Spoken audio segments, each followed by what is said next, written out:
Dieu nous aime paradoxalement plus pour notre être misérable que pour notre être créé. Mais qu'est-ce que cette misère? On peut en distinguer trois grandes catégories qui nous concernent toutes, mais qui prennent bien sûr diverses apparences chez chacun. La première est celle de la créature en tant que telle. Nous avons été créés par Dieu et nous continuons de l'être. Nous sommes perpétuellement tirés par lui hors du néant. Qu'il cesse un instant son action créatrice et nous sommes anéantis sur place.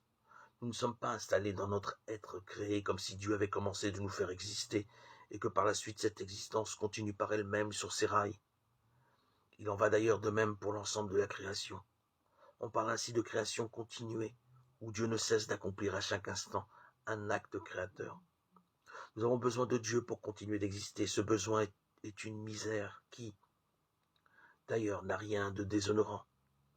Mais c'est ainsi. Ce besoin de Dieu pour vivre incite Dieu à continuer en nous son œuvre créatrice et à nous maintenir dans l'existence. Comprenons bien que ce n'est pas là une suprématie divine dont dépendrait notre existence, comme si Dieu condescendait du haut de sa majesté à nous communiquer l'être, et même à nous le communiquer en posant ses conditions telles un despote profitant de sa supériorité.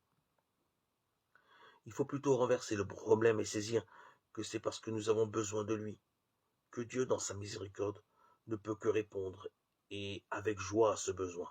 En aucun cas, il ne souhaite que nous retournions à notre néant. Il aime notre existence, quels qu'en soient les points sombres, tellement plus que nous l'aimons nous-mêmes.